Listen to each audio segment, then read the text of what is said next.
मोहम्मद इस्हाक आलम साहब से पूछना चाहूँगा सुलह रहमी के बारे में, उसके बारे में आप क्या कहना चाहेंगे? बिस्मिल्लाहिर्रहमानिर्रहीम नहमदुहु व नसल्ली अला रसूलिहिल करीम अम्मा बाद। दानिश भाई, बात यह है कि जिन चीज़ों की अहमियत का किसी को अंदाज़ा नहीं होता तो ज़ाहिर है कि उसकी हैसियत फिर कमज़ोर होना शुरू हो जाती है। नमाज वही नहीं पढ़ेगा जिसको नमाज की अहमियत का कदर का पता नहीं होगा।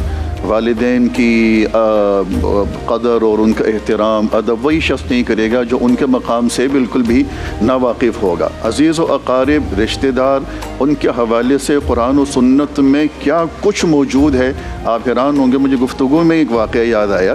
जनाब नबी करीम सल्लल्लाहु अलैहि वसल्लम ने एक मौके पर फरमाया कि मुझे पड़ोस के हवाले से, पड़ोसियों के हवाले से इतने हुकूक इतनी ताकीद के साथ बयान किए गए कि मुझे यूँ लगा कि अब जो हुक्म आएगा वो शायद ये आएगा कि अगर कोई शख्स फौत हो तो उसके तरके में पड़ोसी को भी कुछ न कुछ हिस्सा दिया जाए। तो चूँकि वो बिल्कुल करीब रहते हैं ना, साथ एक दीवार मिली हुई है, दो घर मिले हुए हैं, तो अब आप अंदाज़ा लगाइए जिनका खून एक है, जिनका घर एक है, जिनकी माँ एक है, जिनका बाप एक है, जिनके भाई बहन एक जैसे हैं, तो उनका क्या मकाम होगा।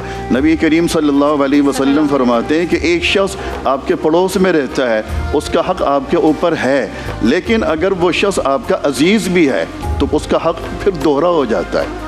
आप अगर उसके साथ हुस्न सलूक करते हैं तो अल्लाह ताला आपको दुगना अजर अता फरमाते हैं। एक ये कि आपने अपने पड़ोसी की रियायत रखी, दूसरा ये कि आपने अपने अजीज़ की भी रियायत रखी। इसी तरीके से हम सदका देते हैं। नबी करीम सल्लल्लाहु अलैहि वसल्लम फरमाते हैं कि आप एक आम आदमी को सदका दें, आपको उसका जो अजर मिलता है, अपने एक अजीज़ को दें, उस पर दुगना अजर मिलता है, क्योंकि एक तो आपने सदका दिया और दूसरा आपने अपने अजीज़ के साथ सिले रहमी की, उसके साथ हुस्ने सलूक किया। तो अजीज़ व अक़ारिब, रिश्तेदार, हम अम्बिया को देखते हैं। नबी करीम सल्लल्लाहु अलैहि वसल्लम के पास एक सहाबी तशरीफ़ लाए और उन्होंने अर्ज़ की कि अल्लाह के रसूल, मेरे माँ बाप जो है वो मुसलमान नहीं हैं, क्या मेरे ज़िम्मे उनका अदब है, मुझ पर उनका हक़ है? फरमाया बिल्कुल है। अगर वो मुसलमान नहीं है तब भी उनका आपके ऊपर हक़ है और लाजिम है आप उनकी इताअत कीजिए, आप उनकी खिदमत कीजिए। हाँ, अगर वो आपको किसी ऐसी बात का हुक्म करें कि जो दीन के ख़िलाफ़ जा रही हो, मिसाल के तौर पे वो आपसे कहें कि दीन छोड़ दो, तो फिर उसमें इताअत नहीं है। वो आपसे कहें कि नमाज छोड़ दो, उसमें इताअत नहीं है। वो आपसे कहें कि रसूलुल्लाह को छोड़ दो, उसमें इताअत नहीं है।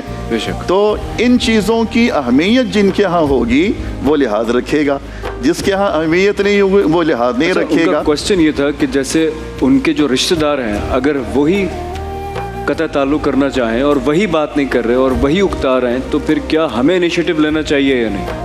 हमें बस इस हद तक लेना चाहिए कि अगर आपको उनकी तरफ से किसी शर का अंदेशा है, अच्छा, फिर तो आप बीच में एक ब्रिज रख लें। ओके। जैसे खानदानी दुश्मनियाँ, खानदानी दुश्मनियाँ हैं, आपको उनकी तरफ से किसी दुश्मनी का, किसी शर का अंदेशा है, फिर आप क़त्अ ताल्लुक़ कर सकते हैं।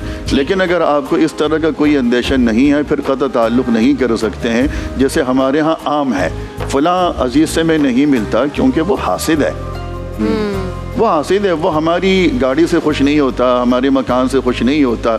ये चीज़ें मतलब इतना वो मैटर नहीं करती कि आप बिल्कुल क़त्अ ताल्लुक़ कर लें। वो हसद करता है, उनका अपना काम है। मुझे अल्लामा कमाल मेहदी साहब की बात बड़ी अच्छी लगी कि वो तिजारत नहीं इबादत है। इबादत है, हाँ, तो उसका फर्क तिजारत में देखा जाता है कि आपको फ़ायदा हो रहा है तो आप वो काम कर रहे हैं, नहीं हो रहा तो आप छोड़ रहे हैं। लेकिन इबादत में ये नहीं देखा जाता कि आपको उनकी ज़ात से कोई फ़ायदा हो रहा है, आपने अपना आप देखना है, उन्होंने अपनी तरफ से देखना।